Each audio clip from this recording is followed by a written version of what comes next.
Olá pessoal, tudo bem? Sejam bem-vindos à nossa coletânea de videoaulas sobre o treinamento resistido para pessoas idosas, prática baseada em evidências científicas. Na última aula, iniciamos uma conversa sobre as melhores opções de seleção de exercícios para idosos. Vimos que fatores como eficiência, segurança e conforto são fundamentais para um bom programa de treinamento resistido. Na aula de hoje, vamos nos aprofundar um pouco mais sobre esse tema. Veremos quais os grupos musculares são mais importantes ao trabalhar com idosos e quais os principais exercícios a serem inseridos na sessão de treinamento. Vamos lá?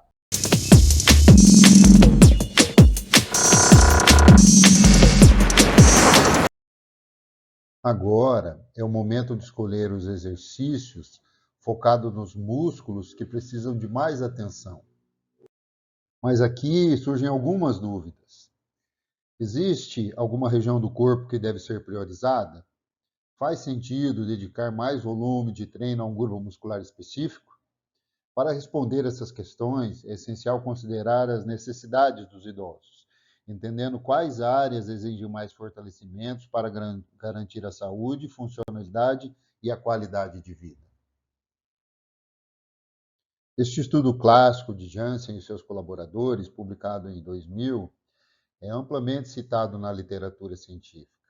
Nele, os pesquisadores analisaram a variação da massa muscular ao longo do tempo, estratificando os dados por diferentes regiões do corpo. Os resultados mostraram a relação entre a idade e a quantidade da massa muscular. A linha azul, ou as bolinhas pretas, representam os membros inferiores, enquanto a linha vermelha, ou as bolinhas brancas, referem-se aos membros superiores. De maneira geral, independentemente do sexo ou da região do corpo, há uma tendência de redução da massa muscular com o envelhecimento. No entanto, essa perca é mais acentuada nos músculos dos membros inferiores. Isso tem um impacto direto na realização das atividades do dia a dia, como sentar, levantar e caminhar, que dependem fortemente das forças das pernas. À medida que a musculatura dos membros inferiores enfraquece, a perda de força se torna significativa. Embora esse estudo foque na massa muscular, pesquisas sobre força muscular também apontam uma redução ainda mais acentuada nessa região, o que compromete a funcionalidade e aumenta o risco de incapacidade física e fragilidade. Por isso, é essencial priorizar o fortalecimento dos membros inferiores. Exercícios para os membros superiores também são importantes, mas o foco principal deve estar na manutenção da força e da funcionalidade das pernas, para garantir mais autonomia e qualidade de vida dos idosos.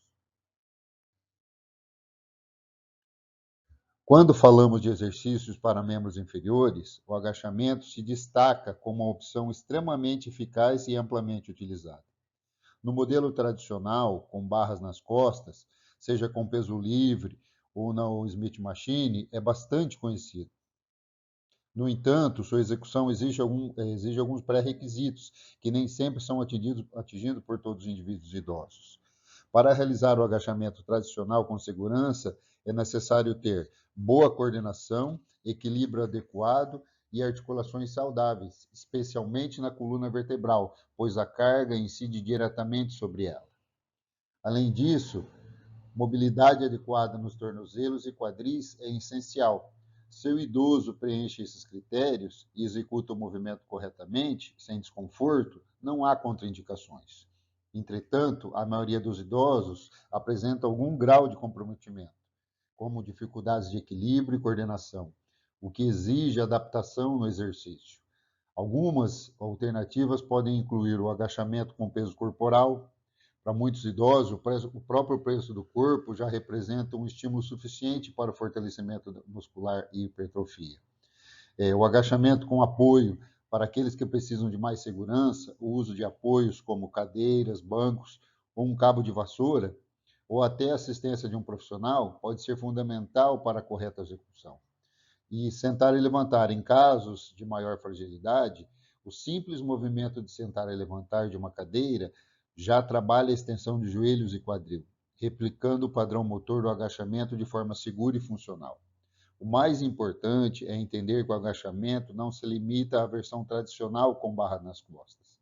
Há diversas variações que podem ser adaptadas às necessidades individuais, permitindo que o idoso fortaleça os membros inferiores e preserve sua funcionalidade no dia a dia.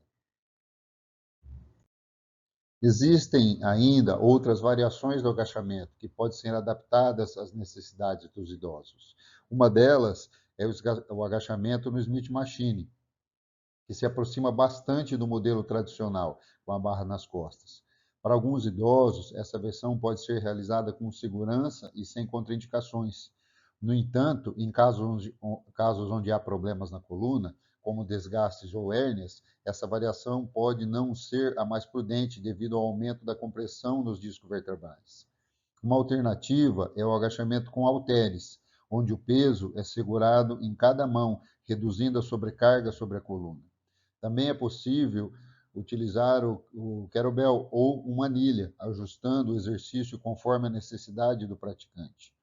Como a força muscular dos idosos tende a ser menor, com algumas exceções, não é necessário utilizar cargas muito elevadas para obter bons resultados. Outra opção eficaz, embora não seja um agachamento propriamente dito, é o leg press, tanto na versão 45 graus quanto na versão horizontal. Esses exercícios permitem trabalhar o mesmo padrão motor do agachamento, a extensão dos joelhos e quadril, sem que o peso incida diretamente sobre a coluna vertebral, tornando-os uma escolha segura para os idosos. Independente da variação escolhida, os principais músculos trabalhados nesses exercícios são os quadríceps e o glúteo máximo, embora outras musculaturas também sejam recrutadas. O importante é adaptar a escolha do exercício conforme as condições e limitações individuais, garantindo a segurança e eficácia no fortalecimento dos membros inferiores. O agachamento, embora seja um exercício extremamente eficaz para o desenvolvimento de força e hipertrofia de alguns músculos, não é um exercício completo. Essa revisão da literatura analisou a hipertrofia dos principais músculos recrutados durante a execução e confirmou sua eficácia para os vastos dos quadríceps e para o glúteo máximo. No entanto, a resposta do reto femoral ao agachamento é questionável. O quadríceps é composto por 4 músculos, os 3 vastos e o reto femoral. E, enquanto os vastos se desenvolvem bem com agachamento, alguns estudos indicam que o reto femoral apresenta pouca ou nenhuma hipertrofia. Além disso, o agachamento não é eficaz para os músculos da parte posterior da perna, como o gastrocnêmio e o sóleo, nem para os isquiotibiais posteriores da coxa. Isso significa que, apesar de ser um exercício poderoso, ele não trabalha toda a musculatura dos membros inferiores de forma equilibrada. Dessa forma, é essencial incluir no treino outros exercícios para estimular adequadamente, como a panturrilha, os posteriores da coxa, os discos tibiais e o reto femoral. Isso pode ser feito por meio de exercícios com elevação da panturrilha, mesa flexora, stiff ou levantamento terra, garantindo um trabalho muscular mais completo e equilibrado. Para aprofundar mais na seleção de exercícios, veremos um resumo de um estudo científico que aborda esse tema de forma detalhada, especialmente para indivíduos idosos. O artigo enfatiza a importância de priorizar os membros inferiores, mas aqui apresentaremos um panorama mais completo sobre esse assunto. Primeiro, é essencial incluir um exercício de empurrar, como supino ou suas variações. Pode ser o supino tradicional com barra livre, ou no aparelho, ou chest press. Esse movimento trabalha os músculos como o peitoral maior, o deltoide anterior e o tríceps. Também precisamos de um exercício de puxar, e aqui temos duas boas opções, a remada e a puxada no pulley alto. Ambas fortalecem o latíssimo do dorso e a musculatura das costas. No entanto, a remada pode ser uma escolha mais segura para muitos idosos, pois não existe abdução do ombro acima de 90 graus, reduzindo o risco de desconforto, especialmente para quem tem uma tendinite ou bursite. Além disso, a remada ativa melhor a musculatura da cintura escapular, incluindo o trapézio, o deltóide posterior e os romboides, o que ajuda na postura. Embora algumas pessoas possam fazer a puxada sem problemas, a remada é geralmente mais recomendada por ser completa e confiável. Exercícios para membros inferiores. Para as pernas, temos boas opções como o agachamento, o leg press ou qualquer variação que o aluno consiga realizar com segurança e conforto.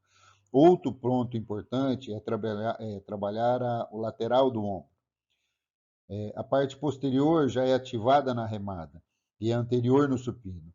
No entanto, a porção lateral do deltoide pode ficar com déficit, então é interessante incluir a elevação lateral para fortalecê-la. Aqui vale um cuidado: não é necessário elevar os braços acima de 90 graus. Para os músculos posteriores da coxa, é essencial incluir flexão de joelho, pois tanto o agachamento quanto o leg press não ativam essa musculatura de forma tão eficiente. Além disso, temos a extensão do joelho, que ajuda a compensar o déficit do reto femoral. Um ótimo exercício para isso é a cadeira extensora, que também permite trabalhar com mais volume, algo importante, já que os membros inferiores geralmente precisam de mais carga para obter os mesmos resultados que os membros superiores. A flexão plantar, ou seja, exercício para a panturrilha, também deve estar no treino, pois fortalece os músculos como o solo e o gastrocnêmico. E por fim, temos exercícios para o core e estabilização, como abdominais e abdução de quadril, que ajudam a fortalecer o glúteo médio, um músculo essencial para a estabilidade do quadril. E alguns exercícios complementares. Dependendo do tempo disponível e das necessidades individuais, podemos incluir exercícios de flexão e extensão de cotovelo, como rosca direta e o tríceps na polia. No entanto, esses músculos já são recrutados em exercícios multiarticulares, como supino e remada. Então, a inclusão desses exercícios vai depender do objetivo e do nível de força do aluno. Em resumo, o mais importante é montar um treino equilibrado e seguro, priorizando exercícios que atendem à necessidade dos idosos e respeitam as suas limitações. Uma outra dúvida muito comum é melhor treinar com pesos livres ou máquinas? Afinal, muitos exercícios podem ser feitos das duas formas, mantendo o mesmo movimento e padrão motor. Este estudo que vamos analisar comparou exatamente isso: o treino com máquina versus o treino com pesos livres, especificamente em idosos. Os participantes foram divididos em dois grupos, um treinando em máquinas e o outro realizando os mesmos movimentos, mas com pesos livres, no caso, usando fita de suspensão. E quais foram os resultados? Os resultados dos estudos mostraram que não houve diferença significativa entre treinar com máquinas ou com pesos livres quando o objetivo é a hipertrofia, tanto para o bíceps quanto para o vasto lateral. Também não houve diferença na força de flexão de cotovelo ou extensão de joelho. Ou seja, do ponto de vista da força e hipertrofia, ambas as opções são eficazes para idosos. Isso significa que podemos utilizar tanto máquinas quanto pesos livres, dependendo da disponibilidade, conforto e preferência do praticante, sem comprometer os resultados. No que diz respeito aos indicadores de capacidade funcional, como o teste de caminhada e o teste de sentar e levantar da cadeira, ou o time up and go, que consiste em levantar, caminhar e dar a volta no cone e retornar novamente, também não houve diferença significativa entre os dois tipos de treino. Ou seja, tanto o treinamento com pesos livres quanto o treinamento com máquinas resultaram em desempenhos similares nesses testes de capacidade funcional. E isso reforça a ideia que ambos os métodos podem ser igualmente eficazes para idosos, dependendo da escolha do praticante. Para resumir a questão sobre a escolha entre o peso livre e máquina, uma meta-análise comparou os ganhos de força, potência e hipertrofia entre esses dois métodos. E o que ela concluiu? Na hipertrofia, não há diferença significativa entre os dois, tanto nos pesos livres quanto nas máquinas, podem gerar os mesmos resultados nesse aspecto. Na potência muscular, os resultados também são similares para ambos os métodos. A força, a diferença aparece aqui. Quem treina com peso livre tende a ganhar mais força em exercícios com peso livre, e quem treina com máquina tende a ganhar mais força em máquinas. Porém, quando se utiliza um exercício diferente, mas que trabalha a mesma região muscular, os resultados tornam similares. Ou seja, Tanto os pesos livres quanto as máquinas são eficazes para promover a adaptação musculares em idosos. Agora, na hora de prescrever o treino, é importante avaliar se o idoso consegue executar os exercícios com pesos livres de forma confortável. Ele tem equilíbrio e coordenação motora suficientes? Se sim, pode incluir os pesos livres no programa de treino sem problemas.